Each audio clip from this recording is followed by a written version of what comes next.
Hello everyone, स्वागत है आपका एग्जाम अफेयर्स में। आज से हम एक नई सीरीज की शुरुआत करने जा रहे हैं जिसका टाइटल मैंने दिया है मॉडर्न हिस्ट्री इन डेप्थ। हम हर उस बारीकी को समझने की कोशिश करेंगे जिसके इर्द गिर्द से हमारे एग्जाम के सवाल बनाए जाते हैं। सो इसी बात के साथ शुरू करते हैं आज की अपनी इस सीरीज की पहली कड़ी को। मैंने आज पहली कड़ी में शामिल किया है भारत में अंग्रेजों का आगमन। हम ये जानने की कोशिश करेंगे कि भारत में अंग्रेजों का आगमन कैसे हुआ, किस तरह हुआ और किस तरह भारत में इनकी शुरुआत हुई। सो ध्यान से सुनिएगा, एक एक बात आपको समझ में आएगी। अगर आपको याद हो तो सर्वप्रथम भारत में पुर्तगालियों की शुरुआत हुई जब 1498 में 1498 में वास्को डी गामा ने भारत को विजिट किया था। और जब भारत को वास्को डी गामा ने विजिट किया तो उस दौरान वह बड़ी मात्रा में यहां से मसाले और अन्य प्रकार की वस्तुएं लेके गया।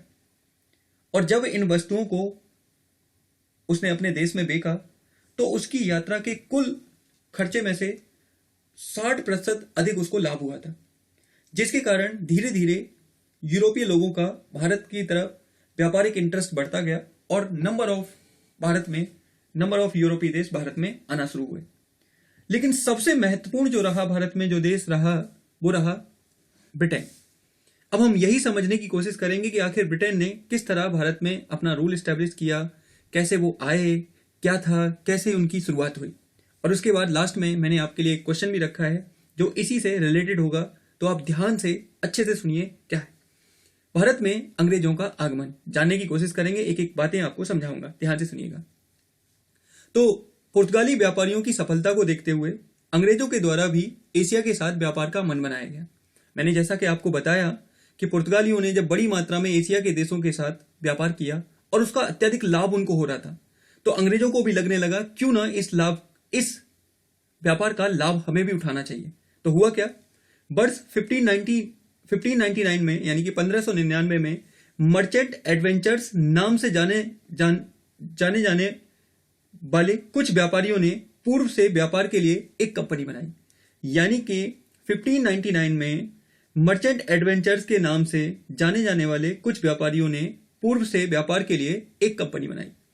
और इसी कंपनी को किस नाम से जाना गया? इस कंपनी को ईस्ट इंडिया कंपनी के नाम से बाद में जाना जाता है या जाना गया। ये आपके दिमाग में बात रहनी चाहिए कि शुरुआत में मर्चेंट एडवेंचर्स नाम के कुछ व्यापारियों ने क्या किया, एक कंपनी का निर्माण किया जिसे ईस्ट इंडिया कंपनी के नाम से जाना गया। ये आपके दिमाग में बात रही नीचे। आगे हम बात करते हैं 31 दिसंबर 1600 में यानी कि 31 दिसंबर 1600 को महारानी एलिजाबेथ ने एक रॉयल चार्टर के द्वारा पूर्व से व्यापार का एकाधिकार दे दिया। यानी कि इस कंपनी को 31 दिसंबर 1600 को महारानी एलिजाबेथ ने क्या दिया, एकाधिकार दे दिया कि आप पूर्व के देशों के साथ व्यापार कर सकते हो।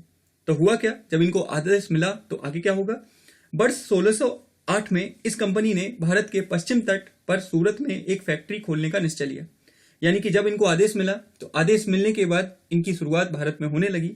और ये जब भारत में शुरुआत हुई तो इन्होंने 1608 में डिसाइड किया कि ये भारत में एक फैक्ट्री की शुरुआत करेंगे, एक फैक्ट्री को ओपन करेंगे। लेकिन फैक्ट्री को ओपन करने के लिए सबसे पहले आज्ञा लेना जरूरी है। तो क्या किया अंग्रेजों के द्वारा, क्या किया कंपनी ने तब कैप्टन हॉकिंस को जहांगीर के दरबार में शाही आज्ञा लेने के लिए भेजा।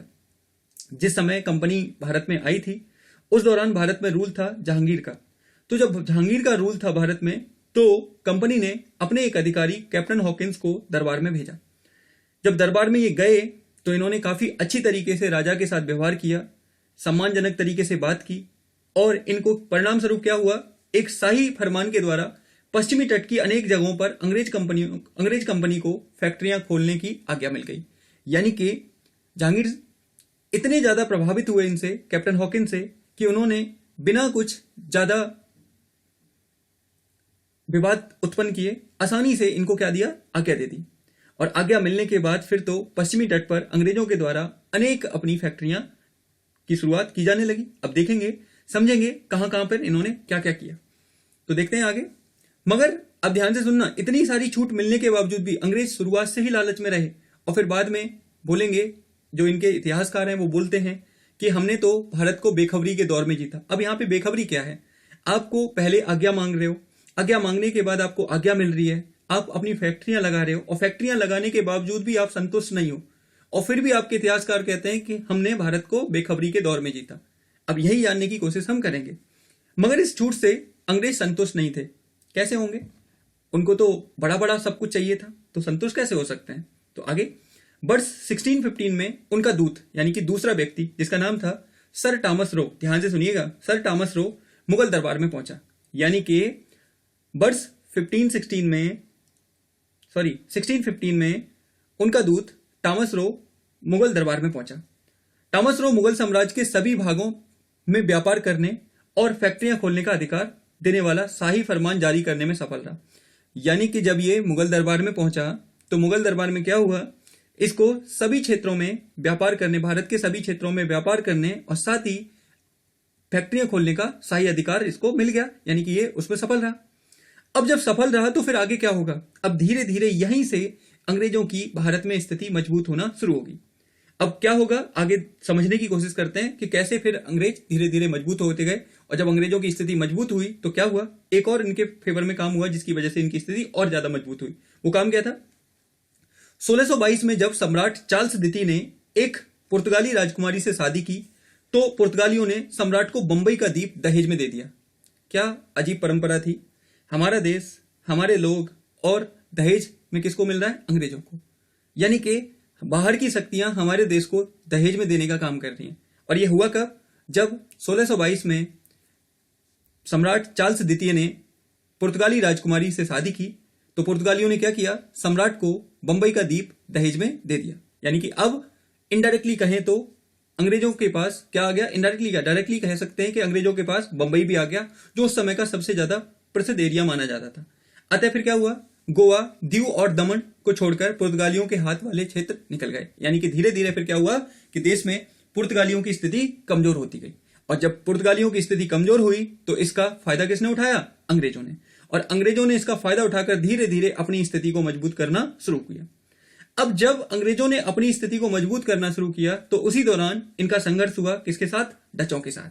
समझने की कोशिश करना, एक एक बात समझाने की कोशिश कर रहा हूं ताकि यहां से अगर कोई भी क्वेश्चन बना जाए तो आप आसानी से उसका आंसर दे सकें। सो ध्यान से सुनिए, डचों के साथ संघर्ष। अब क्या हुआ, इंडोनेशिया के द्वीपों से हो रहे मसालों व्यापार में भागीदारी को लेकर अंग्रेज कंपनी तथा डच कंपनी में ठन गई। मतलब यहां पर इंडोनेशिया के द्वीपों से जो मसाले का व्यापार हो रहा था, इसके अलावा अन्य सामानों का व्यापार हो रहा था, तो उसको लेकर अंग्रेज कंपनी और डच कंपनी में विवाद हुआ।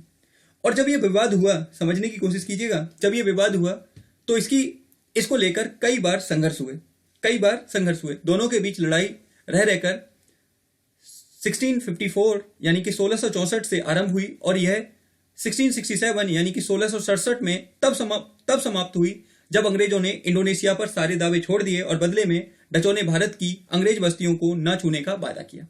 यानी कि डचों तथा अंग्रेजों के बीच कब से कब तक, 1654 से लेकर 1667 के बीच में कई बार विवाद हुए। लेकिन फाइनली इस विवाद का समाधान तब हुआ जब अंग्रेजों ने यह स्वीकार किया कि वह इंडोनेशिया पर से अपने सभी प्रकार के वादे छोड़ देंगे और बदले में डच क्या करेंगे, डच भारत में अंग्रेज बस्तियों को किसी प्रकार का कोई नुकसान नहीं पहुंचाएंगे। एक तरीके से इन्होंने बंटवारा कर लिया कि डचों का इंडोनेशिया होगा और भारत पर किसका नियंत्रण होगा, भारत पर अंग्रेजों का नियंत्रण होगा। और फाइनली इस समस्या का समाधान निकाल लिया गया और इस समस्या का समाधान हो गया। अब समझने की कोशिश करेंगे, चलो ठीक है, इन्होंने भारत से डचों को भी कमजोर कर दिया या निकाल दिया आप कह सकते हो, पुर्तगालियों की भी हालत कमजोर हुई, तो क्या हुआ, इसका फायदा होगा अंग्रेजों को। और अंग्रेज इसका फायदा उठाकर क्या करेंगे, भारत में अपनी धीरे धीरे स्थिति को मजबूत करना शुरू कर देंगे। और एक दौर ऐसा आएगा जब प्लासी के युद्ध के बाद अंग्रेज पूर्ण रूप से भारत में एक व्यापारिक शक्ति के अलावा राजनीतिक शक्ति बनकर उभरेंगे। और जब ये राजनीतिक शक्ति बनकर उभरेंगे तो उसके बाद 1700 फिर क्या होगा, 64 का वॉर होगा। और इस 1764 के वॉर में भारत के 3 बड़े राजाओं को हराकर इसमें अंग्रेज पूर्ण रूप से अपनी सत्ता को स्थापित कर लेंगे। और उसके बाद तो फिर इनकी जातियां हम आगे देखेंगे, इसके बारे में जब हम आगे पढ़ेंगे, लेकिन अभी हमें यहां पे देखते हैं। तो क्या हुआ, कंपनी के व्यापारिक प्रभाव का विस्तार, यानी कि अब कंपनी ने अपनी व्यापारिक गतिविधियों को बढ़ाना शुरू किया। कैसे? भारत में ईस्ट इंडिया कंपनी की शुरुआत बहुत मामूली सी रही। मैंने आपको बताया शुरुआत में काफी छोटे एरिया में सीमित थे, लेकिन धीरे धीरे जिस तरह पुर्तगाली इन्होंने समाप्त किए, जिस तरह डचों को इन्होंने बाहर कर दिया, और उसके बाद तो इनका लगभग व्यापारिक एकाधिकार हो गया। कैसे? देखते हैं। वर्ष 1623 तक इसने बड़ौच, सूरत, अहमदाबाद, आगरा और मछलीपट्टनम में अपनी कंपनियां स्थापित कर ली। यानी कि अब इन्होंने बड़ौच में भी पहुंच गए, सूरत में भी आ गए, अहमदाबाद, आगरा, मछलीपट्टनम तक, यानी कि एक बड़े एरिया में अंग्रेजों का प्रभाव मिलने लगा और यहीं से इन्होंने व्यापारिक गतिविधियां शुरू की। आगे आरंभ में उसने यानी कि कंपनी ने व्यापार और कूटनीति के साथ साथ युद्धों का भी सहारा लेने और जिन क्षेत्रों में फैक्ट्रियां स्थापित की थी उन पर कब्जा करने का भी प्रयास किया। यानी कि आरंभ से ही कंपनी ने व्यापार, कूटनीति के साथ साथ युद्ध का सहारा लिया और धीरे धीरे अपनी स्थिति को मजबूत किया। साथ ही इसने उस क्षेत्र पर भी कब्जा जमाने की कोशिश की जहां पर इन्होंने अपनी फैक्ट्रियां बनाई थी। और फिर इनके इतिहासकार क्या बोलते हैं कि हमने भारत को बेखबरी के दौर में जीता। यह क्वेश्चन पूछा गया था हमारे सिविल सर्विस के एग्जाम में कि अंग्रेजों ने भारत को बेखबरी के दौर में जीता। क्या ये अभी हमें यहां पे पता लग रहा है ये बेखबरी के दौर में जीता? पूरी साजिश के साथ, पूरे रिसोर्सेज के साथ, पूरी प्लानिंग के साथ भारत के ऊपर नियंत्रण किया गया और ये कहते हैं कि हमने भारत को बेखबरी के दौर में जीता। ठीक है, आगे बात करेंगे, फिर देखेंगे इन्होंने बेखबरी के दौर में जीता या कैसे जीता। आगे देखते हैं। दक्षिण में अंग्रेजों के स्थापित होने के लिए जिम्मेदार कारण। अब हम समझने की कोशिश ये करेंगे कि आखिर दक्षिण में इनकी स्थिति मजबूत कैसे हुई, और इसी दक्षिण की स्थिति की मजबूती के बाद ये पहुंचते हैं बंगाल में, और बंगाल में पहुंचकर धीरे धीरे इतने ज्यादा मजबूत हो जाते हैं कि इनका राज्य हमारे देश पर 200 सालों तक लगभग रहता है। तो समझने की कोशिश करेंगे दक्षिण में कैसे आए। तो दक्षिण में कुछ स्थितियां थी इनके मजबूत होने की। पहली, किसी भारतीय शक्तिशाली से सामना ना होना। यानी कि भारत में उस समय कोई शक्तिशाली राज्य नहीं था, और जब कोई राज्य नहीं था तो इनका कोई सामना नहीं हुआ और आसानी से ये क्या हुए, दक्षिण में स्थापित हो गए। यानी कि आसानी से ये दक्षिण में स्थापित होते चले गए। उसके बाद जब दक्षिण में स्थापित होते चले गए फिर क्या हुआ, फिर देखो इन्होंने क्या किया। विजयनगर साम्राज्य के